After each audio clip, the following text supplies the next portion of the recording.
యేసుక్రీస్తు పరిశుద్ధమైన అందరికీ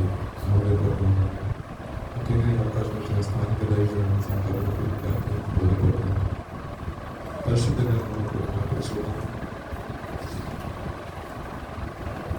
దానికంటే ముందు గత 2 వారాల మధ్యలో కాలేజీలో కొన్ని పరిస్థితుల దృష్ట్యా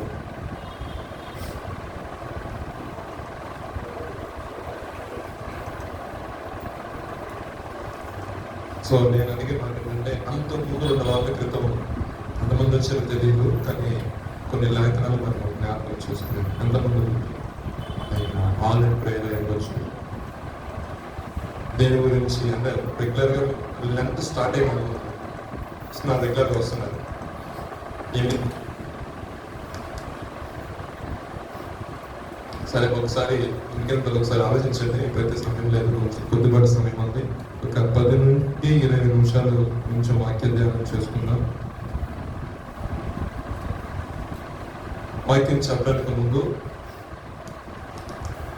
అసలు యేసు ప్రభు వారు మనకి ఎందుకు అవసరం, యేసు ప్రభు వారిని తండ్రి అయిన దేవుడు ఈ భూలోకంలోనికి ఎందుకు పంపించారు, ఆయన్ని ఆరాధించడం వలన మనకు వచ్చే ఉపయోగం ఏంటి, ఆయనలో తండ్రి అయిన దేవుడు సమస్తం ఎందుకు ఆయనలో పెట్టున్నాడు. ఎప్పుడు వచ్చింది ఆలోచన మీకు? అయితే నేను చరిత్రలో ఒకసారి మనం తీసుకుని వెళ్ళి అక్కడ నుండి న్యూ టెస్ట్మెంట్ కావాల్సిన ఆశపడుతున్నాను. ఇర్మియా గ్రంథము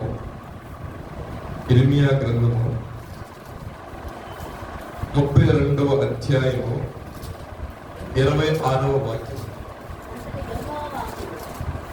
అంతటా యెహోవా వాక్కు ఇర్మియాకు ప్రత్యక్షమై ఈలాగు సెలవిచ్చాను. ఇక్కడ చూడండి ఒక మాట, ఈ ఇర్మియా గురించి మనం కొంచెం తెలుసుకుందాం. ఈ ఇర్మియా ఎవరంటే ఒక ప్రవక్త. మీరు అడగచ్చు, మాకు యాజకులు తెలుసు అండి, ఉపదేశకులు తెలుసు, ఈ ప్రవక్త అంటే ఎవరంటే దేవుడి చేత ఏర్పాటు చేయబడిన వారు, ఒక ప్రత్యేకమైన జీవన శైలి కలిగిన వ్యక్తులు.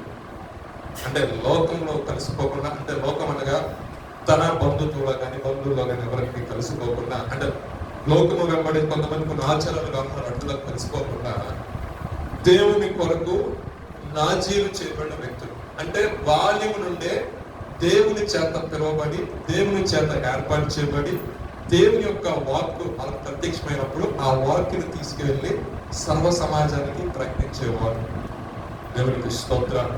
ఈ ఇర్మియా గురించి చూసినట్లయితే మొదటి అధ్యాయంలో అంటాడు, నేను బాలుని కదా అంటాడు.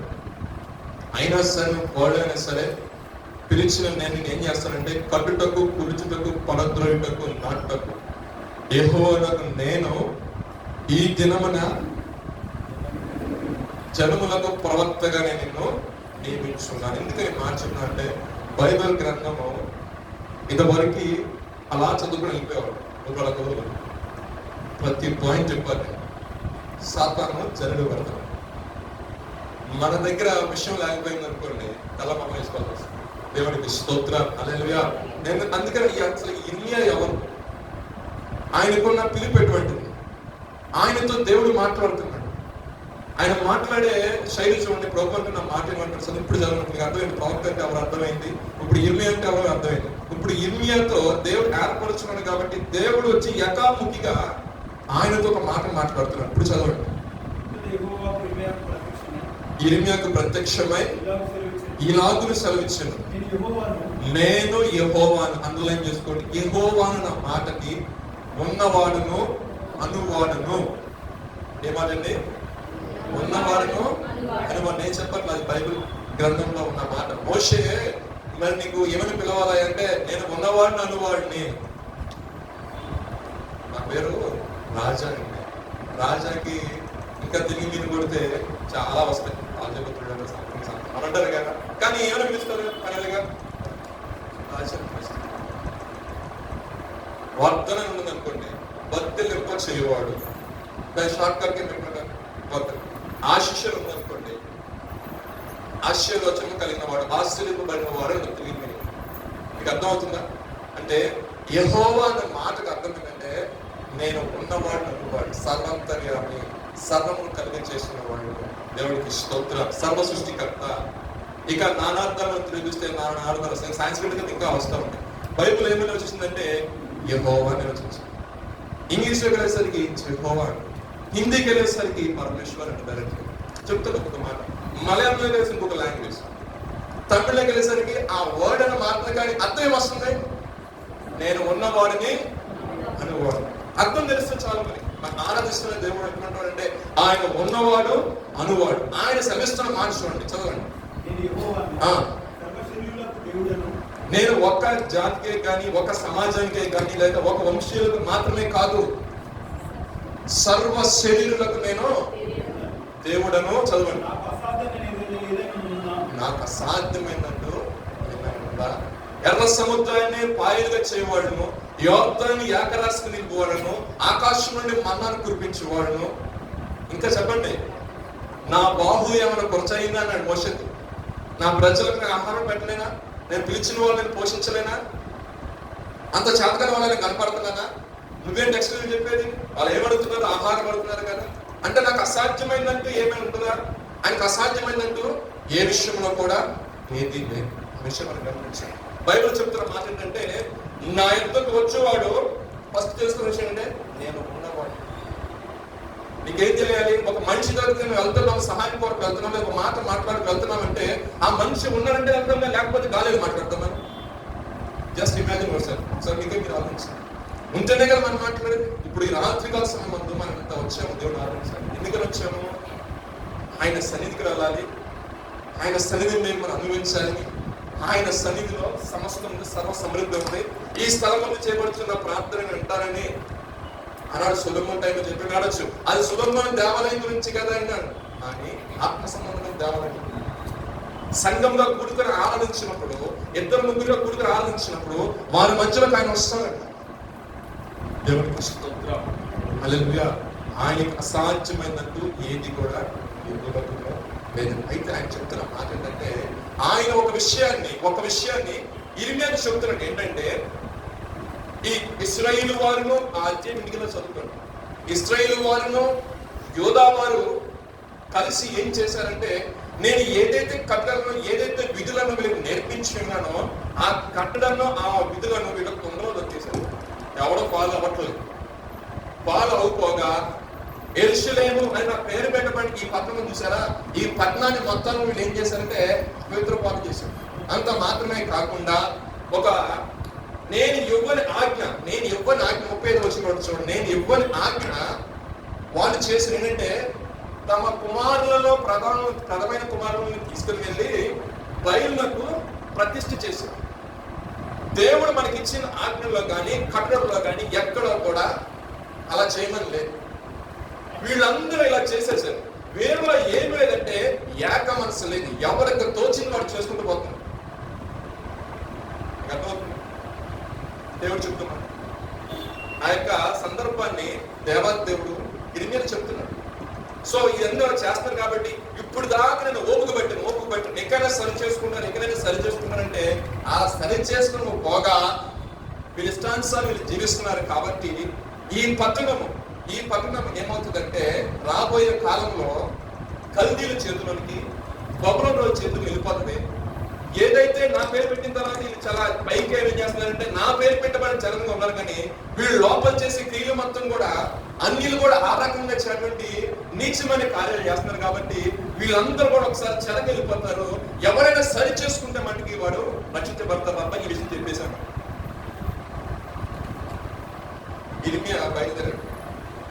ఇర్మియా ఫస్ట్ భయపడే విషయం ఏంటంటే, దేవదేవుడు చెప్పిన మాట అంటే, ఇశ్రాయేలు ప్రజలు స్టిఫ్ నెక్ దాన్ని తీసుకు అంటే మెడ వంచనీళ్ళు. ఎవరైనా చెప్పినా నువ్వు నా చెప్పేది ఏంటి, నేను సతాహా యుద్ధుడు, దేవుడు ప్రత్యక్ష కనిపెట్టు, నువ్వు చెప్తే నేను వినాలా, తేడా వస్తుంది అనుకోండి, వీడు అబద్ధ ప్రవక్త, అబద్ధ బోధ చేస్తాడు, వీడు దాంతో కూడా చంపేట్లైనా చంపేస్తాడు. అటువంటి ఆ విషయంలో భయపడ్డాడు ఫస్ట్ ఇర్మియా. ఎందుకంటే ఆయన కళ్ళ ముందు చాలా మంది ప్రవక్తలు చంపారు కాబట్టి. సో ఆ విషయం ఎరిగిన ఇర్మియా కొన్ని విషయాలు అదే పడినప్పుడు దేవుడు ధరిపించిన దాన్ని బట్టి వెళ్ళి చెప్పినప్పుడు ఇంకొక మాట చెప్పాడు, ఈ ప్రజలందరూ వెళ్ళిపోతారు, కానీ నేను పిలిచిన వారే కదా, నా చేత ఏర్పాటు చేయబడిన వాళ్ళే కదా. సో నేను ఇప్పుడు ఏం చేస్తున్నానంటే, ఏదైతే ఇదివరకు నిబంధన ఉంది కదా, ఇదివరకు నిబంధన చేశాను కదా వీరితో, నేను ఇది చేస్తాను, ఈ రకంగా నేను పూర్ణ మనసుతో, పూర్ణ ఆత్మతో, పూర్ణ బలముతో నన్ను సేవించినట్లయితే ఈ విధంగా ఆశ్రయించబడతావు. నీ యొక్క గ్రామంలో కానీ, నీ దేశంలో కానీ, నీ విషయంలో, నీ యొక్క కుటుంబ విషయంలో ఆశ్రయించబడాలంటే నా కట్టడలో విధులు అన్ని గైకోవాలని చెప్పాను కదా. ఇవన్నీ బాగానే ఉన్నాయి. ఆ నిబంధన ఇప్పుడు తీసేస్తాను. దేవుడు చెప్తున్నమాట. ఇప్పుడు ఏం చేయబోతున్నా ఒక నిత్య నిబంధన చేయబోతున్నా. దేవునికి స్తోత్రం. ఆ నిత్య నిబంధన ఏ విధంగా కూడా చెప్పమంటారంటే, పరిశుభ్రంగా చదివిస్తుంది, వీళ్ళందరికీ కూడా అంట ఏక మనసును కలిగజేస్తారంట. ఏ మనసు అండి? ఏక మనసు. కొంతమందికి చంచలమైన మనసు ఉంటుంది, స్థిరమైన మనసు ఉండదు. కాసేపు అక్కడ ఆలోచిస్తుంది, కాసేపు ఇక్కడ ఆలోచిస్తుంది, కాసేపు బయటకు వెళ్ళాలనిపిస్తుంది, కాసేపు కూర్చున్నారు. ఏ డెసిషన్ తీసుకోవాలో అర్థం కాని మనసులో కొంతమంది ఉంటారు. కానీ యేసు ప్రభువులో ఉన్న గొప్ప లక్షణం ఏంటంటే, ఆ రకంగా ఉన్న వాళ్ళని ఏక మనసు కలిగజేస్తారు. ఆ కాబోయే రెఫరెన్స్ చూపిస్తారు. ఆయన గొప్ప విధానం ఏంటంటే, చంచలమైన మనసు ఆయన దగ్గర ఉండదు. ఏక మనసును కలిగజేస్తాం. ఏ డెసిషన్ మేకింగ్ చేయాలో ఆయన చెప్తారు. అందుకని మీరు రెండు మార్గాల దగ్గర నిలబడినప్పుడు ఏ త్రోవలో వెళ్ళాలి అనే విషయాన్నంట వెనక నుండి ఒక శబ్దం వస్తుంది, ఇదే త్రోవ, దీనిలో నడవండి. ఆ వైపు మనకి జీవితం ముందుకు కొనసాగించాలి. చూసినట్లు చూద్దాం. లేఖన భాగంలో 39వ వాక్యం చదవండి, 38 చదవండి.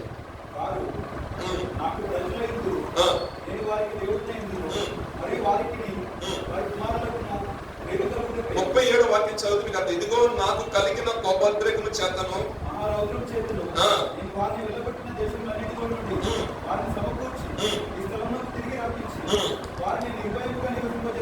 చాలండి. అంటే ఆల్రెడీ దేవుడు చెప్పాడు, ఈయన అది చెప్పాడు. అక్కడ ఎవరు ఆయన మాట్లాడలేదు. బబులోను రాజు వచ్చారు, కల్దీలు వచ్చారు, మొత్తం బంగారం మొత్తం వెండిని మొత్తం లాగేశారు. అక్కడ తర్వాత ఉన్న జనాంగాన్ని కొంతమంది చరచరగా తీసుకుని పోయారు. ఎక్కడికక్కడికి చెదరగొట్టబడ్డారు. దేవుడు చెప్తున్న మాట అంటే, ఇలా చెదిరిపోయిన వాళ్ళందరూ నేను మరలా సమకూరుస్తాను.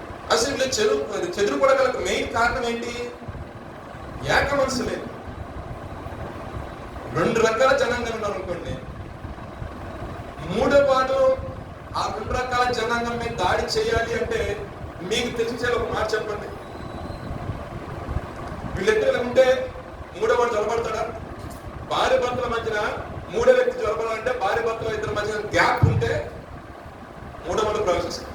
అసలు గ్యాప్ లేకుండానే దేవుడు అడుగుతాడు, దేవుడు భయభక్తితో వెళ్ళిపోతున్నారు అనుకోండి, తాడు కోసం అపవాదకానికి ఏమైనా అవకాశం ఉంటుంది వాళ్ళు జ్వరపడడానికి?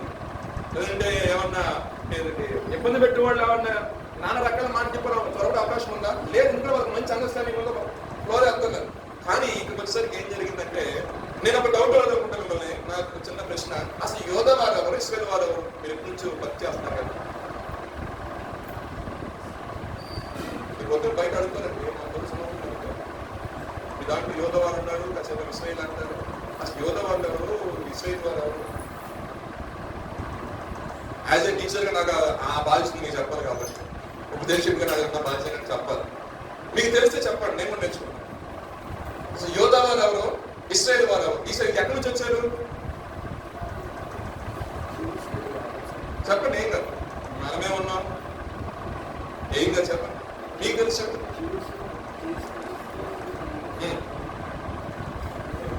ఎక్కడ కరెక్ట్ అయింది, చుట్టూ పాయింట్ కరెక్ట్. కింగ్డమ్ బ్రేక్ అయింది. ఎప్పుడు, ఎవరి హయాంలో అయింది? ఏ రాజు కాలంలో? సొలొమోన్ తర్వాత జరిగిన విషయం ఏంటంటే, యోధ వారిగాను ఇశ్రాయేలు వారిగాను దావీదు ఉన్నంత వరకు కూడా వాళ్ళు ఎలాగొన్నారు? అందుకే దేవుడు దావీదు మా ప్రయాణిస్తారు. దేవుడికి స్తోత్రాలు. ఇప్పుడు వీళ్ళు విడిపోయిన తర్వాత వీళ్ళు కొట్టుకునే విధానంలో వచ్చింది కొన్ని సందర్భంలో. అర్థమైందా? వీళ్ళిద్దరి మధ్య ఏం లేదు, ఇప్పుడు సఖ్యత లేదు, ఏక మనసు లేదు. ఈ ఏక మనసు లేకపోవడం, ఎవరి డెసిషన్ వాడు, ఈ డెసిషన్ వీడు, వాడు మనము. ఇప్పుడు ఏంటంటే, ఇప్పుడు దాకా వాడు ఇశ్రాయేలు వారు యోధ వారు అక్కడ మనం మారుతాం, బయలు ప్రతిష్ఠిస్తాం. ఇప్పుడు వాడు ఇప్పుడు దాకా దేవునికి ప్రధాన కుమారుడిని దేవుడి కొరకు ఏర్పాటు చేశారు, దేశంలో వాడు వెళ్ళారు కదా. మనం చేసుకుని బయలుదేరిపోయింది. అంటే ఒక్కొక్కరు ఒక్కొక్క థింకింగ్ అనమాట. ఒక ఏక మనసుతో కూర్చున్న ఆలోచన ఇక్కడ లేదు. దానివల్ల వచ్చింది ప్రాబ్లం. వాళ్ళు ఇరువురు ఉంటే 2 బ్యాట్ల పైన త్వరగా దిగిపోద్దండి. ఏ విషయంలో కూడా తెగిపోతుంది. వారి మధ్యన ఏక మనసును కలిగి చేయడాకంట ఒకసారి చదవగొట్టాడు దేవుడు. మరలా వాళ్ళందరినీ సమకూరుస్తారని ప్రవచించాడు. ఇప్పుడు ఇశ్రాయేల్ దేశం ఏర్పడింది కదండి. ఇప్పుడు ఇశ్రాయేల్ దేశంలో యూదులు అంటున్నారు, ఇశ్రాయేల్ వారు వాళ్ళు అక్కడ అదిలోకి ఎక్కడి నుంచి అంత చదివిపోయారు లేదా? మన హిస్టరీలోకి వెళ్తే హిట్లర్ టైంలో అయితే మొత్తం పోయి పడ్డారు. కొంతమంది యూదులు మన దేశంలోకి వచ్చారు, సంరక్షించాం. సరే సో సబ్జెక్ట్ మన అవసరం. కానీ బైబిల్ ఏదైతే చెప్తుందో చెదరబట్టబడ్డాడు. ప్రపంచ వ్యాప్తంగా వాళ్ళు చెదరబట్టబడ్డారు. మన దేశము కూడా వచ్చినారు. మన దేశం మనకి ఆశ్రయము కలుగజేసింది. లాస్ట్ 1947 ముందు ఎప్పుడు సంథింగ్ మనకి సంబంధించిన తర్వాత వాళ్ళకి కూడా ఏంటంటే సపరేట్ కంట్రీగా ఇజ్రాయెల్ దేశం హిస్టరీ చదవడం కంటే ఇప్పుడనే కాదు. ప్రస్తుతానికి దేవుడు వాగ్దానం చేసిన దాంట్లో మనకు దేశం ఇచ్చాడు. చెదిరిపోయిన వాళ్ళందరం కూడా సమకూర్చాడు. దేవునికి స్తోత్రం. ఇప్పుడు వాళ్ళకి యాగ మనసు వచ్చింది. ఇప్పుడు దుష్టుడు దాడి చేస్తున్నాడు పక్కన. వీళ్ళు ఇద్దరు కన్నారనుకో చక్కని డివైడ్ చేసి కొట్టేస్తారు. ఇప్పుడు ఆ ఇద్దరు కాక దేవుడు ఏం చేశారు? ఇద్దరికి ఏక మనసు కలిగేసి మంచి డెసిషన్స్ తీసుకొని మన ఐరన్ డోమ్ కాన్సెప్ట్ జరిగింది. వాళ్ళు 55,000 రాకెట్ లాంచ్ ఒకేసారి వదిలేసరికి ఐరన్ డోమ్ కాన్సెప్ట్ ప్రకారం మొత్తం తిరుగుకొట్టే కొంత నష్టం కలిగింది. ఇప్పుడు కొత్త టెక్నాలజీ వాడుతున్నారు అనుకుంటాను. మన సబ్జెక్ట్ అది కాదు కాబట్టి చెప్తాను. దేవుడు ఎవరి మధ్య ఏం చేశారు? ఇప్పుడు ఏక మనసును కలిగి వచ్చింది. నేను చెప్పే విషయం ఏంటంటే వారికి ఏక మనసు లేకపోవడం వలన చదరపోయి ఉంటారు. ఏక మనసు లేకపోవడం వల్ల నష్టపోయి ఉంటారు. సో వీరికి ఏక మనసు కలిగి చేస్తే లాభం కలుగుతుంది. దేవునికి స్తోత్రం. యేసుక్రీస్తు రావడం మెయిన్ రీజన్ ఏంటంటే మనం కూడా ఆయన ఏం చెప్పారు? ఆయన ఇంట్రడక్షన్ ఇచ్చాడు. ఇర్మియా, యెహోవానకు నేను సర్వ శరీరులకు దేవుడు. సరే, తండ్రి అయిన దేవుడు యేసుప్రభువుకు అందరూ తెలిసిందే. మన పాపము మన దోషాలు తీసుకోవడం కోసం ఆయన వచ్చిన్నాడు. మన కోసం మరణించున్నాడు, శిలువ మరణం పొందున్నాడు, పునరుద్ధారణ లేచున్నాడు, వెళ్ళి ఉన్నాడు. మరలా మన యొక్క ఆలోచన, మన యొక్క తలంపు ఏంటంటే ఆయన 2వ రాకడలో వస్తాడు. కడపోర శబ్దం మోగుతుంది, మనము ఆయనతో పాటు వెళ్ళిపోతాం. ఆ యొక్క బోరధ్వని కోసం వెయిట్ చేస్తాం అంటారు కదా. సో ఇక్కడ నేను చెప్పే విషయం ఏంటంటే మీరు మత్తయి సువార్త ఒకసారి 10వ అధ్యాయం ఈ పాయింట్ కూడా మీకు చెప్పాలని నేను ఆశపడ. 5వ వాక్యం ఒకసారి చదవండి.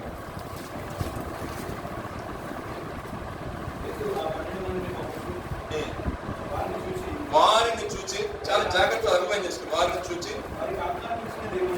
యేసు ప్రభువు సస్యలుగా ఉన్న సమయంలో ఒక ఆజ్ఞ విధించాలి. అన్ని జనుల దారిలోకి వెళ్ళమాకండి. సమరయులు ఏ పట్టణం సరే ప్రవేశింపకుడు, కానీ ఇశ్రాయేలు వంశంలోని మరి వచ్చిన డౌట్ చాలా మంది అడుగుతారు బయట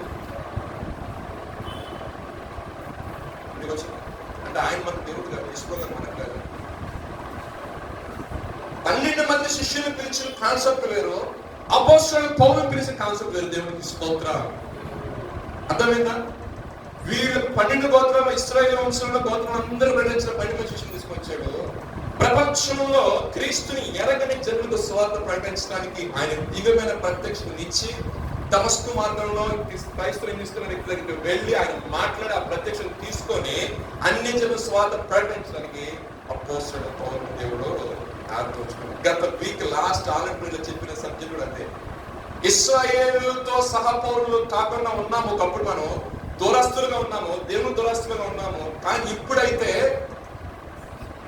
నాకు ఇవ్వబడిన ప్రత్యక్షను బట్టి నేను మీకు అందించిన దేవుని ప్రకటించిన వాక్యం బట్టి ఇప్పుడు ఇశ్రాయేలుతో పాటు కూడా మీరు సమాన సహపౌరులై సమాన హక్కుదారులై ఉన్నారు. దేవునికి స్తోత్రం.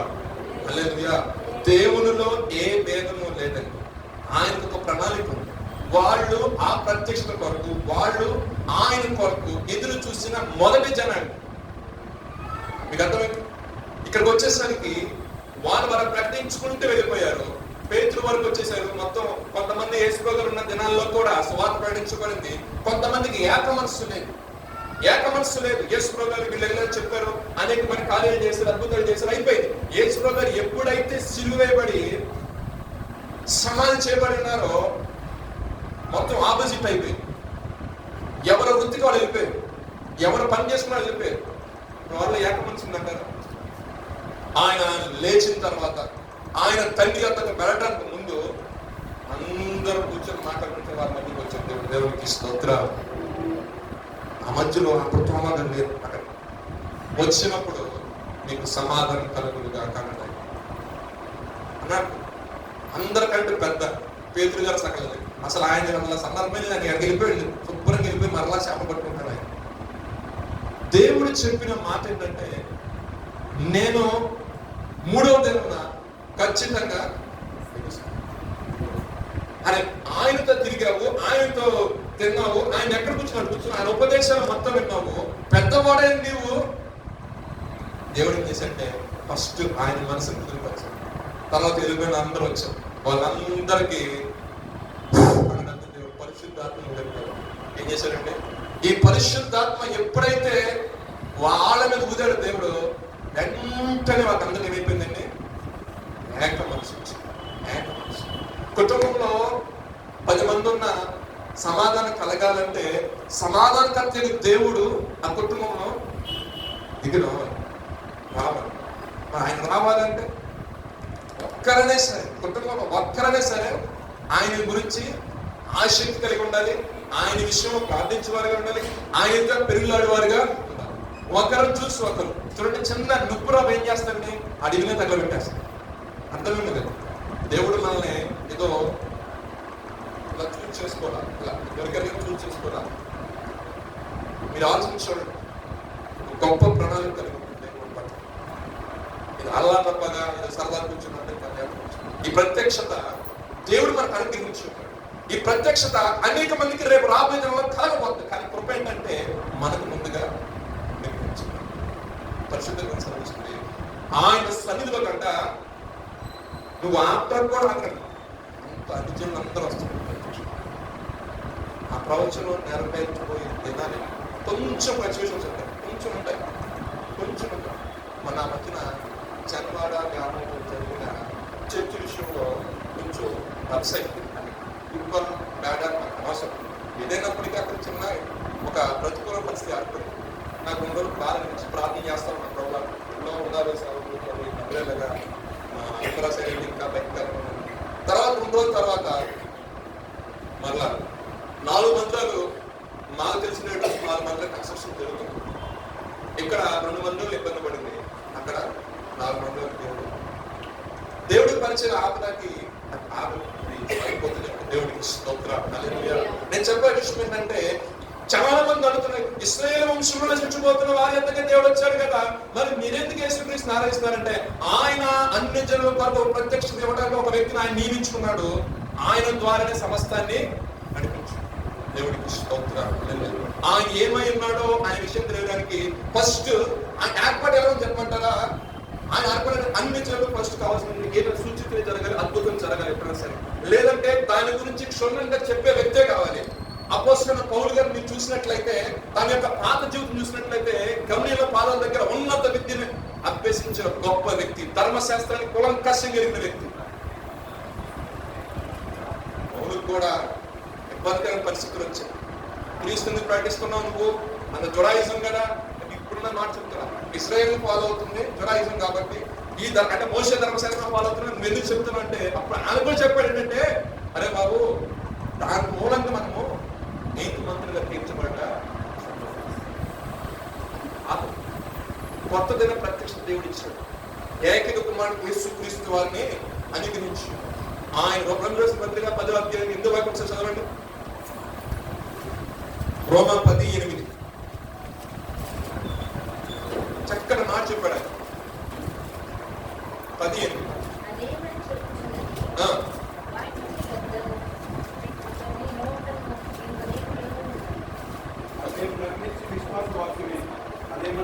9వ వాక్యం. యేసు ప్రభువు నీ నోటితో ఒప్పుకొని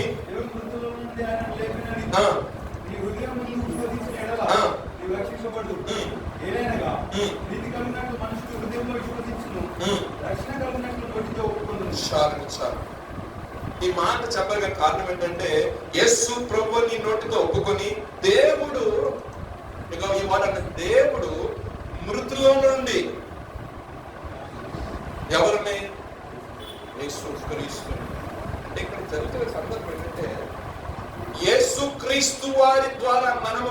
ఎవరికి కృతజ్ఞతాస్తులు చెల్లిస్తున్నాము? తండ్రి అయిన దేవునికి. ఆ ఒక విషయం మనం గమనించాలి. అంటే యేసు ప్రభు వారిని మనం కొనియాడిన, యేసు ప్రభు గారిని స్తుతించిన, డైరెక్ట్ ఇండైరెక్ట్ గా ఆ స్తుతి మొత్తం అన్ని కృతజ్ఞతలు మొత్తం ఎవరికి వెళ్తున్నాయి? దేవునికి స్తోత్రం. హల్లెలూయా. రాబోయే దినాల్లో ప్రవచనం ఒకటి ఉంది కదండి. ఆ ప్రవచనం ఏంటంటే ఇదే ప్రవచనం. అందరికీ ఒకేసారి సర్వజన అందరూ కూడా యేసుక్రీస్తు ఆ ప్రత్యక్షత, ఆ హృదయం, ఆ కనుక మందిరాన్ని సరిపోయే విధంగా దేవుడు జనాన్ని సమకూరుస్తాడు. అప్పుడు ఏంటంటే అంతమంది సేవకులు వచ్చి బాప్తిసాలు లేకుండా జరిగే విషయం ఏంటంటే చివరి ప్రత్యక్ష ఈ విషయం గమనించుకోవాలి. ఈ విషయం దేవునికి స్తోత్రం. హల్లెలూయా. అయితే యేసుప్రభు గారు సువార్త ప్రకటిస్తున్న సమయంలో యేసుప్రభు వారికి కూడా కొన్ని అడ్డంకులు రాలేదా అంటే, ఇటువంటి ప్రశ్నలు వేయలేదా అంటే,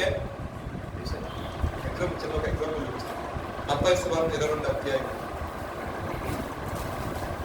16వ వచనం. మత్తయి సువార్త 22వ అధ్యాయం.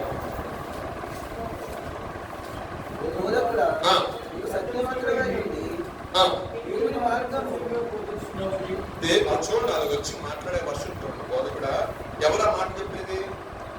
పరిసయ్యులు వెళ్ళి మాటలలో ఆయనను చిక్కపరచవలనని ఆలోచన చేయొచ్చు. నేను ఎందుకు ఈ లేఖను తీసుకున్నానంటే, ఈ రోజుల్లో ఈ యొక్క విశ్వాసాన్ని నువ్వు కాన్స్టెంట్ గా ఉంచుకోవాలంటే ఫస్ట్ ఆఫ్ ఆల్ నేను చెప్తాను, పక్క వద్ద డిబేట్ చేయడం మానేసి, తర్కించడం మానేసి, నీ విశ్వాసాన్ని 20 రోజుల్లో వాక్యం ఇదండి, ప్రభు ఇదండి, ఆ ప్రభుత్వ చేస్తానండి, అది అయిపోయింది. అసలు మనోజ్ ఆ సమయం అయిపోయింది. ఇప్పుడు ఏంటంటే చూపించు, ప్రభుని చూపించు, ప్రభు యొక్క ప్రేమను చూపించు. వాక్యం ఏది నీకు నేర్పించిందో నీ నడవడికలోను, నీ మాటలోను, నీ ప్రవక్తలోను నువ్వు చూపించండి. యేసుక్రీస్తు గారు డైరెక్ట్ గా నువ్వు రిప్రజెంట్ చేసే వ్యక్తిగా దేవునికి స్తోత్రం. హల్లెలూయా. ఇక్కడ జరుగుతున్న విషయం ఏంటంటే, ఆయన సస్యమైన దినాల్లో ఆయనను కూడా ప్రశ్నల ద్వారా చిక్కుపరచాలని చెప్పేసి పరిచయం అంటే ఎప్పుడు కూడా మొక్క స్థుతులు కొట్టుకున్నాం. మమ్మల్ని కనపరచండి, మా పాలు మొక్కలు లేదా ప్రశ్నలు ఉన్నారు. అపోజిట్ పౌలు పాలు పడిపోతే అమ్మమ్మ కడతో పంపించవలసిన వాడు ఆయన కనపరచండి, మా పాలు పడకుండా చెప్పలేదా అంటే, ఆ రోజు వాళ్ళు నేర్పించింది ఏంటంటే కనపడి పడిపోవాలి మొదలు పెట్టాలి అంటారు. ఆ మనుషులు కనపడి అటువంటి వారు పరిచయం. అయితే ఈ పరిచయం ఏదో ఇదేంటి, ఇప్పుడు మనకున్న సీట్ ని తీసిస్తున్నా ఈ ప్రవర్తన తీసుకొని ఇప్పుడు ఏం చెప్తున్నాడు? ఈ బోధన చాలా భిన్నంగా ఉన్నాయి. ఇప్పుడు దాకా మనం చక్కగా మన ఇష్టానుసరమైన బోధనలో ఉన్నాం, బహుభారతత్వంలో ఉన్నాము, మన ఇష్టానుసరమైన విషయం మనం చేసుకుంటూ వెళ్తున్నాము. అస్సలు మనకి అడ్డు లేదు కదా. మోషే వెళ్ళిపోయాడు, యెహోషువ వెళ్ళిపోయాడు, నా నాయుడు వెళ్ళిపోయారు, అందరూ వెళ్ళిపోయారు. దావీదు వచ్చాడు, దావీదు వెళ్ళిపోయాడు, సొలొమోను వెళ్ళిపోయాడు. ఇక మనం చెప్పుకోవాలిగా తీసుకోవడం మన ఇష్టారాజ్యం కదా. నేను కొత్తగా దేశప్రధాని చిరువు మరణం ఎక్కించిన కారణం ఇదే. ఆయన ఎక్కడికక్కడ కోరుకుంటూ వచ్చేసాడు. చెప్పారు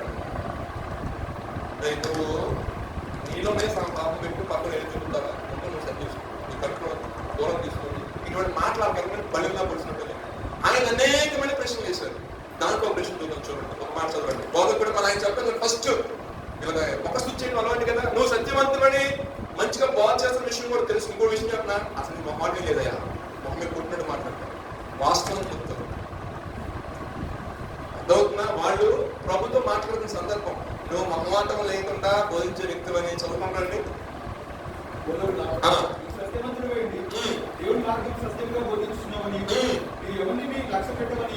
బాధ ఏంటంటే వాళ్ళు లక్ష్య పెట్టట్లా. అంటే నేను ఉన్నా కదా, నేను ఉన్నా కానీ ఎందుకు ప్రలాపాలు పొందుతుంది, నేను ఉన్నా కదా, ఎవడైతే నాకే సర్వోన్నతమైన సింహాసనం సైతం వదిలిపెట్టి వీళ్ళందరి కోసం నేను అది ఫుల్ఫిల్ చేసుకుని వెళ్ళిపోవాలి. నాకు ముందు ఎవరుంటే ఏంటి, అపవాది కూడా వచ్చి 40 దినాల ఉపవాసం ఉన్నప్పుడు ఇగో నాకు సాగిన పని మొత్తం ఇచ్చేస్తాను. వారు ఎక్కడ వచ్చాడు వెళ్ళి ప్రభుని కనపరచు. వాడు కోరుకునేది ఏంటి, వాడిని కనపరచండి, వారితో వారి మొగస్తు చేయాలి. కానీ దేవుడు చెప్తున్నాడు,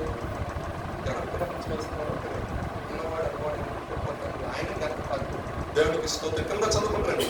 మొమాటం లేనివాడవని ఎరుగుదు, నీకేమి తోచుతున్నది? కైసరుకు పండించుట న్యాయమా కాదా? మాట చెప్పుమని అడుగుటకు అది రూపాయి తీసుకొచ్చేసి ఇప్పుడు పన్ను కట్టాలా లేదా అన్నాడు ఆయన. కొంచెం మన భాషలో చెప్పాలంటే ఆయన మహా అనంత జ్ఞానం, ఆయన మామూలు వ్యక్తిగా అది రూపాయి చూపించి చూసారండి. ఎవరికో మంది కైసలు కైసలు కట్టుకో నాదే కైసలు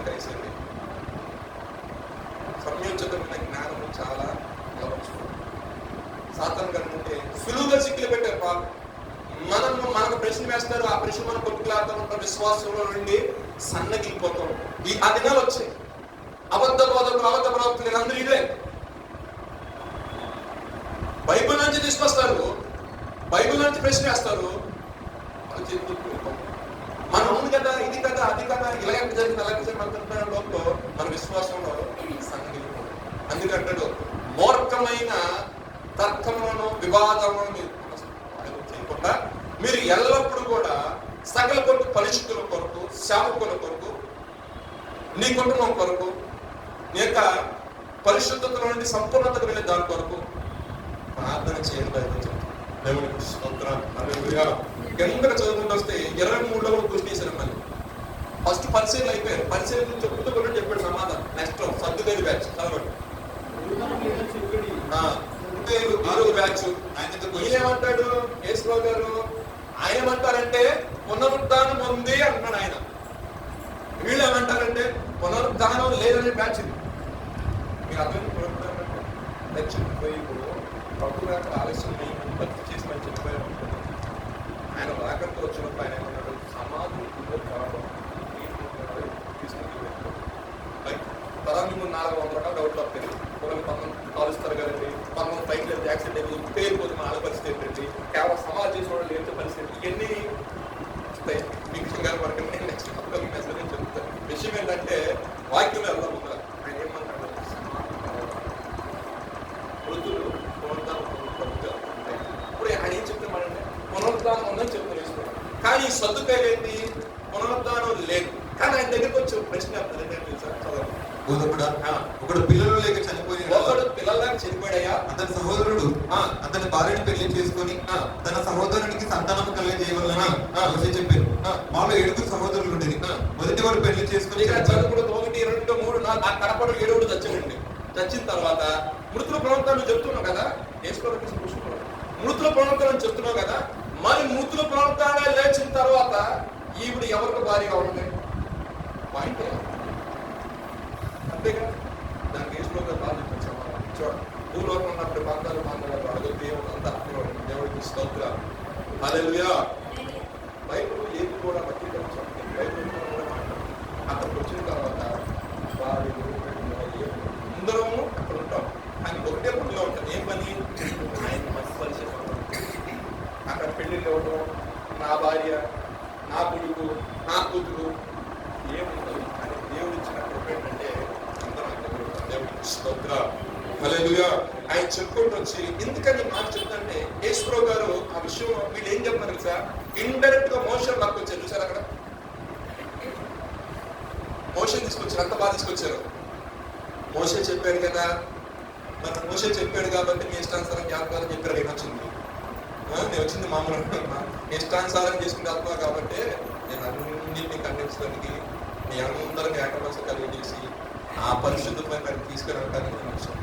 అదే కదా మీకు బాధ కలిగింది, అదే కదా బాధ కలిగింది. బైబిల్ ఏం చెప్తుంది? ఒకటే నీతిగా, పరిశుద్ధ, పవిత్ర, ప్రతిశుద్ధి కలిగి నడవడికల క్రియల్లో, చూపుల్లోనూ కూడా. ఏదో చేస్తేనే పాపం కాదు, నువ్వు చూపు వాళ్ళ ఆలోచన వచ్చిన కూడా పాపం అన్నాడు. అంతే, గుండె ఆగిపోయింది. మిగతా వాళ్ళందరికీ ఒక బాబు ఇదేం ఇంత ఇలా చెప్తే మొత్తానికి జనం చూస్తున్నామో ఆగట్లా. ఎవరన్నాయి ఇక్కడ? ఎవరో కూడా కంట్రోల్ అవ్వట్లా. అందరూ వస్తూనే ఉన్నారు. వచ్చిన అందరికి స్వస్థత వస్తుంది, వచ్చిన అందరూ విడుదల వస్తుంది, వచ్చిన దయ్యాలు పోతున్నాయి. అందరూ ఏదో ఒక మేలు పొందుకుని వెళ్తున్నారు. గ్రూప్ చూస్తున్నా పెరిగిపోతుంది. ఈయన చూస్తున్నా మన విధవరకు రాసిన శాసనాలు మొత్తం కూడా పోతాయా? అరే ఆ శాసనాలు శాసనానికి కర్త కర్మ క్రియనే. దానివల్ల మీకు పరిశుద్ధతలోకి ఇంకా పరిపూర్ణత రావట్లేదు. కాబట్టి మీరు పరిశుద్ధలోకి వచ్చి సంపూర్ణమై ఆ పర్వత రాజ్యంలో అడిగి పెట్టాలి అంటే మీరందరూ ఒక మార్గం నడిస్తేనే నువ్వు ఒక్కరు కాదు, ఇంకొకరు కదా, మనకు కూడా ప్రత్యక్ష దేవుడు తీసుకుంటాం. అందుకే అన్ని జనులు ధర్మశాస్త్రం మూలమైన భక్తి చేశారు. అది వారికి నీతిగా అంటే వాళ్ళకి దేవుని యొక్క ప్రత్యక్షత లేదు. అదే యేసుక్రీస్తు గురించి ప్రత్యక్షత లేదు. కానీ ధర్మశాస్త్రం మూలంగా ఏదైతే క్రియలు కొన్ని ఉన్నాయో వాళ్ళు కూడా చాలా నిష్ఠగా వాళ్ళు చేశారంట. దాని మూలంగా వాళ్ళకి ఏమైనా నీతిగా అంచబడింది. కాబట్టి దేవుడు ఏం చేశారంటే వాళ్ళ పక్షపాత వాళ్ళకి తెలియలేదు అప్పుడు ప్రభు. కాబట్టి వారిని సమదృష్టిలో చూసి ఆయన దేవుడు నమ్ముకున్నాడు. అర్థం దేవుడు నమ్ముకోలేదంటే ఆయన అక్కడ వెళ్ళిపోతారంటే ఆయన నీతిగా నిలబడి పరిశుద్ధమైన భార్యని తనకు ధర్మకర విషయం పక్కన ఉన్నట్లయితే కొన్నేళ్ళకి కలిగిన ప్రత్యక్షత ఆయన కూడా కలుగుతుంది. అంటే కొన్నేళ్ళకి వచ్చిన ఆశీర్వాదం, కొన్నేళ్ళకి వచ్చిన దీవెన ఇంకా ఏమంటారు ఆ పర్వతం వెళ్ళే మార్గం ఆయన ఉండకపోవడం. స్తోత్రం. బైబిల్ పూర్తి ఏముందంటే దీనికి పూర్తితో సంబంధం ఉండదు వాస్తవం. ఎందుకంటే దేవుడు సర్వశరీరులకు దేవుడు. ఏదో ఆయన మంచి కార్యాలు చేస్తున్నప్పటికీ పరిశుద్ధమైన జీవితం ప్రభు యొక్క ప్రత్యక్ష లేదు. కానీ ఆయన ఏ సంబంధంగా ఉన్నాడు అంటున్నాడు? ధర్మశాస్త్ర సంబంధంగా ఉన్నాడు. అంటే నీతి క్రియలు కొనసాగించే గుంపులు ఉన్నాడు. కాబట్టి నన్ను ప్రభువే. అంతేగాని మీరు దయచేసి మీరు నేర్చుకోవాలంటే తెలియదు కాబట్టి వాళ్ళు నరకానికి వెళ్తారని రాను. బైబిల్ ఎక్కడ కూడా చెప్పాలి అన్నమాట. మీరు కూడా దొరుకుతారంటే ఎక్కడ మాట్లాడుతున్నప్పుడు లేదు కాబట్టి పోతారని మనకి మీరు అనుకుంటారు. ప్రత్యక్షత మనకు అనుగ్రహించబడింది. ఒక్కొక్కరు దేవుడు పిలుచుకుని లాక్కుండా వస్తున్నాడు. ఆయన నివాసనాన్ని ప్రత్యక్షిస్తున్నాడు, అన్నాడు, దర్శనం ఇస్తున్నాడు. ఎంతమంది ఎన్ని రకాల సాక్ష్యాలు దేవుడు చేస్తున్నాడు. బట్ ఇమ్మీడియట్ గా జరుగుతారు. అందరూ ఆయన మాట్లాడడానికి ఆలస్యము చేస్తున్నారు. విషయం పరిశీలి వచ్చి ప్రశ్న వేశారు. ఆయన చెప్పాడు సమాధానం. సర్దుకాయలు వచ్చి ప్రశ్న వేశాడు. సమాధానం చెప్పాడు. సర్దుకాయలకి ఏకంగా కోశ ధర్మశాస్త్రం పాయింట్. అవును, ఈ సందర్భం జరిగింది. ఎక్కడ జరిగింది? రూబేన్ చనిపోయిన తర్వాత ఎక్కడన్నా చదువుకుంటూ వెళ్తే నేను చెప్పకూడదు ధర్మశాస్త్ర గురించి దాని ఇంట్లో చదువుకోండి. ఆ రూబేన్ సబ్జెక్ట్ తీసుకుని దాని తర్వాత జరిగిన మొత్తం కూడా వాడు ఏం చేసి వక్రీకరించి చెప్పాడు. ఇక్కడ దేశంలో దగ్గర వచ్చేసి రూబేన్ చనిపోయాడు కదా, తర్వాత వాళ్ళ తమ్ముడికి భార్య ఇవ్వాలి కదా, అన్న కాడ కదా, గొడవ కామారు కదా, యోధకి అవన్నీ విషయాలు మొత్తం వస్తాయి. ఆ విషయంకి వెళ్తారేమో వేసుకోవాలని కానీ వెళ్తారేమో అన్నట్టు వాడు టచ్ చేశారు. కానీ ఏ కోణంలో కూడా ఆయన ఆ పాయింట్ టచ్ చేయకుండా ఏమన్నాడంటే దేవుడు అబ్బాయి పర్వతరాజ్యంలో దేవుడు పచ్చడి చేశాడు. అంటే సముచితమైన జ్ఞానం అనేది చాలా అవసరం. ఏదైతే ధర్మశాస్త్రం చేయలేకపోయిందో చేయలేని దాన్ని వేసుకోగలిగి చేశారంటే సంపూర్ణం చేసి తండ్రికి మనకి మధ్యలో అడ్డుకోవడానికి తొలగించి వేసి ఆయన ఏం చేశారంటే మధ్యలో ఆయన నిలబడి ఈ చేయిని తీసుకొచ్చి కలిపేశారు. దేవుడికి స్తోత్రం. అందుకే అన్ని జనులకు ఆయన గొప్ప ప్రణాళిక ఉంది. మన సహోదరులు చెప్పారు లాస్ట్ టైం ఆయన పరిచయం ప్రారంభించిన గలిలో ఉన్న వాళ్ళంతా ఎవరంటే భయంకరమైన అన్ని జనులు మరణాశ్రయం దేశ నివాసుల మీద ఏం ప్రకాశించిందండి? వెలుగు ప్రకాశించింది. మొట్టమొదటిగా ఆయన బోధ ప్రారంభించింది అక్కడ చెప్పడం ఏంటి? జనం అందరూ గొప్ప వెలుగు. రాత్రి కాసం గమనించిన విషయం అంటే ప్రభు మన అడగాల్సిన ఏక మనసుని దయచేసి ప్రభావ కుటుంబంలో కావచ్చు, ఉద్యోగస్తులు కొంతమంది టీం లీడింగ్ మనిషిని పడదు. ఆయన ఏ వ్యక్తిని కానీ మనకు అనవసరం. ఆ సహోదరు ఎటువంటి సహోదరుని కానీ మనకు అనవసరం. ప్రభు మనకి ప్రదర్శన బట్టి మనం ఏం చేయాలంటే ప్రార్థన చేయాలి.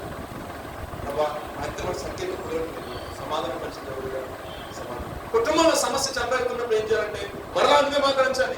ఏదైనా అస్తమా నువ్వే కాబట్టి నేను జ్ఞాపకం. నీకు క్యాపబిలిటీ ఉంది కాబట్టే కదా అంటారు కదా. పొజిషన్ ఇచ్చారు, కుటుంబంలో బాధ్యత ఇచ్చిన నీకు క్యాపిటల్ గా పెడతారా? ఇంట్లో గిరోలా నీకు ఉండేస్తారు. వాళ్ళగారు ఎక్కడున్నారు? వాళ్ళకి అత్తగారు నాకేం క్యాపిటల్ లాంటి దానం చేద్దాం ఏం చేస్తే తెలియదు కదా. అదే ఒక స్థాయికి వచ్చిన తర్వాత ఏంటి ఎక్కడ ఎలా ఖర్చు పెట్టడం ఆలోచన వచ్చిన తర్వాత అప్ప చెప్పినా కూడా ఆమె హ్యాపీగా ఉంటుంది. ఎందుకంటే నా కుమారుడికి తెలుసు 18 సంవత్సరాల లోపు వారికి ఇళ్ళ స్థలాలు పట్టణంలో ఇచ్చాను. 20 సంవత్సరాలు ఏం వచ్చారో రాసేస్తా ఉంటాడు. 25 సంవత్సరాలు కదా ఆ ప్రేమ ఈ ప్రేమ అడ్డు తెంపు ఇటు తెంపు మొత్తం రాసిన కూర్చుంటారు. కానీ వాళ్ళకు వయసు వచ్చిన తర్వాత ఇస్తే ఏం చేస్తారంటే దేవునికి ఏర్పాట్లో మన విశ్వాస యాత్ర కొనసాగించి చాలా కాలమైంది. మన యొక్క వేరు లోతుకి అన్నబడి మనం చేసినట్టే ఫలించాలి. మీరు బహుగా ఫలించడం వలన పెంచడం అంటే ఏంటంటే మన మాటలో పరిపరుచుకోవాలి, మన ప్రవర్తనలో, మన యొక్క చూపులో, మన నడిచే నడవడికలో మనం ఎక్కడ ఉన్నామంటే వాళ్ళు హ్యాపీగా ఫీల్ అవ్వాలి వస్తాం. అంతేకామ్మా వచ్చారా బాబు, వాయించేస్తావా బాబు, అసలు ఏదో చెప్తున్నా, నేను లాస్ట్ వీక్ కూడా చెప్పా, మీ సంతోషము మాకు కనపడినట్లు, ఇది ప్రవచనం, మీ సంతోషము మాకు కనపడినట్లు మాకు కూడా ప్రత్యక్షత తెలియజే యెషయా గ్రంథంలో మాట. నేను లాస్ట్ ఆలోచన అంటే మనకి దేవుడు ఏం చేస్తాడంటే ఇన్ని ఇబ్బందులు వచ్చి, ఇన్ని కష్టాలు వచ్చినా, ఏది వచ్చినా సరే మనం ఎవరిని విడిచిపెట్టట్లేదు, క్రీస్తుని విడిచిపెట్టలేదు. తద్వారా మనం ఎవరు విడిచిపెట్టలేదంటే ఆ బాండింగ్ ఎవరితో, తండ్రి అయిన దేవుడితో మన బాండింగ్ ఉంది, ఆయన విడిచిపెట్టట్లేదు. మన బలహీనతలు వచ్చినా, ఏది వచ్చినా ఆయన నరుమోహం చూడ కాబట్టి మన ఇక్కడ మనకేమి పరిశుద్ధాత్మ ఇచ్చిన, ఆ పరిశుద్ధాత్మ మనల్ని ఏం చేస్తుందంటే నీకు జ్ఞాపకం చేస్తుంది, ఈ విషయం పడిపోయినా, ఈ విషయం నీకు ఇబ్బంది అండి, ఈ విషయం ప్రార్థన చేయాలి, ఈ విషయం ఒప్పుకో, ఇది నీకు కర్తవ్యమే కాదు, ఈ మార్గం నువ్వు వెళ్ళకూడదు, ఈ మార్గం నువ్వు వెళ్తే నువ్వు దేవుడు దూరం అయిపోతావు, దీని ద్వారా ఈ శాపం వస్తుంది, నువ్వు చేయకూడదు.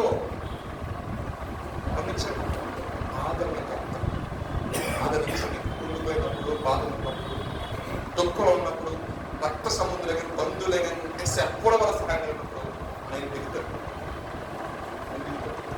ఆ ప్రత్యక్షత అన్నించుకొని తెలుసు. ఒక్కొక్క మాట చెప్తాను, రోమిల పత్రిక 10వ అధ్యాయంలో ఈ ప్రత్యక్షత ఈ విధంగా వెళ్తుంటే, ఇశ్రాయేలు అందరి కోసం మీరు ప్రార్థన చేయండి అంటున్నారు.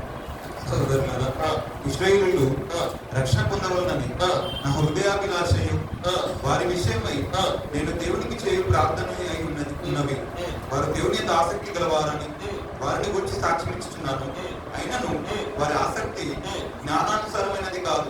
ఏదైనా వారు దేవుని నీతిని ఎరుగక తమ స్వనీతిని స్థాపించుకొని, తమ స్వనీతి అంటే ధర్మశాస్త్రం మూలంగా వచ్చే దాన్ని ఫాలో అవుతారు. ఇప్పటికి కూడా వాడు ఇశ్రాయేలు కొరకు మనం నిత్యం ప్రార్థించాలి. వాళ్ళకి ఇంకా యేసు గారు అంటే వాళ్ళకి వెళ్ళి అడగడం ఇంకా దేశం అంటే వాళ్ళు ఒప్పుకోరు, వాళ్ళు ఇప్పటికీ ఒప్పుకోరు, నిజంగా ఒప్పుకోరు. వాళ్ళలో వాళ్ళ యొక్క స్వనీతిని ఇంకా అలాగే ఉంటుంది. యేసు ప్రభుని వెంబడించాలని అటు విడిచిపెట్టారు. ఈ ప్రాబ్లం అర్థమైందా? నేను ఆయన వెంబడించాలి, ఆయనలో నడవాలి అంటే ఆయన ప్రత్యక్షత ఇచ్చినా కూడా వాళ్ళు తెలుసుకునే పరిస్థితి అందరూ కలుపుకుంటారు. సో మనకేంటంటే గొప్పదని వాళ్ళకి బాధ కలిగించే విషయం ఏంటంటే, యేసు గారి నుంచి చేసిన పని ఏంటంటే, నేను మీకు మాత్రమే కాదు సర్వశ్రేణులతో ప్రాబ్లం అది, మీకు అర్థమైందా? ప్రాబ్లం అది. సో వాళ్ళు ఎప్పుడైతే ఈ క్రీస్తు వెంబడించి వారు వెళ్ళిపోతాం, వాళ్ళకి ఇక ప్రకటన దాన్ని దయచేసి చేసుకోలేకపోతుంది ఆ ప్రాబ్లం వాళ్ళు. కానీ దేవుడు ఏం చేశాడంటే ఒక్కొక్క యూదుని యొక్క చెంగును పట్టుకొని అనేక మంది పర్వతాలకు అవసరం చదివారా? గ్రంథాలు మన ఓల్డ్ టెస్ట్మెంట్ లో ఉన్నదన్నమాట. ఒక్కొక్క యూదుని చెంగు పట్టుకొని 10 మంది వెళ్ళిపోతారు అని.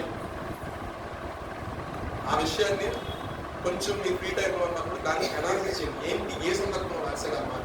ఫ్రీ టైంలో నేను దాని గురించి చేయమంటలేదు. ఇక్కడ విషయం ఏంటంటే ప్రత్యక్ష దేవుడు మీ యొక్క వ్యక్తిగత ప్రార్థనలో మీ గురించి మీరు ప్రార్థన చేసుకున్న కాదు, కానీ ఇశ్రాయేలు గురించి ప్రార్థన చేసిన వాళ్ళు, యెరూషలేమాని ప్రేమించేవారు, యెరూషలేము క్షేమం కోసం ప్రార్థించారు. దానికి క్షేమం మన ఎరువుకి వచ్చారు, ఈ ప్రాంతంలోకి వచ్చారు. ఈ ప్రాంతం క్షేమం భావిస్తుంది. ఈ ప్రాంతం ఎందుకు ఎందుకంటే దీని క్షేమము మనకి క్షేమం అంటారు కదా. సంఘ క్షేమ విషయం ప్రార్థించారు. సంఘ క్షేమంగా ఉందనుకుని దైవజనుడు చెప్పిన ఆహ్లాదంగా ఆవిష్కరణ ఉన్నప్పుడు ఎంత గంట కాదు 4 గంటల వర్తమానం చెప్తారు. ఆయన కొన్ని ఇబ్బందులు అనారోగ్యం ఉన్నప్పుడు మన వర్తమానం మనకి ఎవరు. సో ఆయన క్షేమం కోసం మనం ప్రార్థన చేసినప్పుడు దేవుడు మనకేంటంటే శ్రేష్టమైన వాక్యాన్ని ఆయన ద్వారా మనకి తెలియజేస్తాడు. దేవుడికి ఒక చిన్న మాట చెప్తే ముగిస్తాడు. పిలుపులు రాసిన 4:1 వాక్యం చదవని ముగిస్తాడు. 4:1 మాత్రం.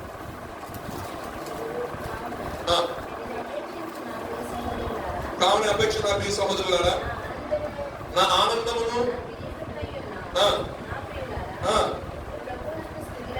ప్రభు నందు మీరు ఎలా ఉండాలండి? స్థిరులై ఉంటారు. అంటే చంచల మనసుగా. ఎందుకంటే వాక్యం కోసం మనము ఏ విధంగా అయితే టెక్నాలజీని వాడుతున్నామో అదే వాక్యాన్ని మనలో నుండి వాళ్ళు తీసివేయడానికి వాళ్ళు అదే టెక్నాలజీ తీసినప్పుడు వర్తమానంగా సేమ్ టైం వాళ్ళు ఏంటంటే ఆ వాక్యం మీరు నిలబడుతూ ఉండటం కోసం వాడుకు మీరు వచ్చారు.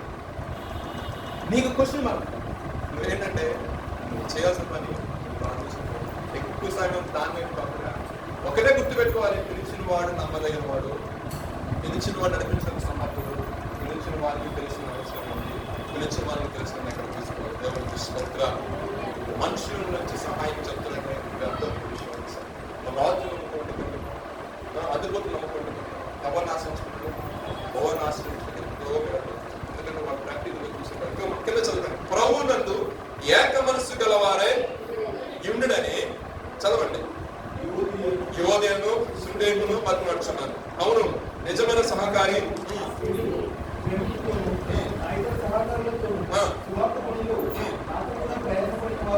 కనుక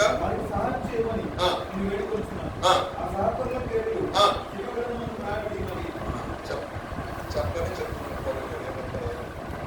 ఏక మనసు కలిగి ఉండండి అంటే అంతకుముందు ఏదో డిస్టర్బెన్స్ జరిగింది వాళ్ళిద్దరూ వచ్చి. ఇప్పుడు అనే చెప్తున్నాడు, మీరు ఏక మనసు కలిగి ఉన్నవాడిని మిమ్మల్ని బంధు అనుకుంటున్నాను. యువదేకను ఇంకోళ్ళు ఎవరంటే సుంటే వాళ్ళందరూ చెప్తే నేను బంధువులు ఆడుతున్నానయ్యా, మీరు విడిగా ఉన్నారనుకుంటారు, కలిగి ఉంటారు. మీరు ఏక మనసు కలిగి ఉన్నారనుకోండి. సో పాయింట్స్ మీద చెప్తున్నారు. ఇవాళ రేపు ఏదైనా సంఘ విషయం నా భాష అన్ని సంఘాలు కూడా ఒక పాట అటువంటి స్థిరమైన మనసు ఏక మనసు అందరూ కలగాలంటే నీ వంతు నువ్వేం చేయాలి? నువ్వు వెళ్ళి దెబ్బలాడడం అవసరం, నువ్వు వెళ్ళి ఏదో చేయవలసిన, నువ్వు వెళ్ళి పెద్ద అధికారులతో మాట్లాడవలసిన, ఏం చేయవలసిన. నీకు ఏదన్నా ఎవరైనా ఇబ్బంది పడుతున్న పరిస్థితుల్లో ఇది కాదు.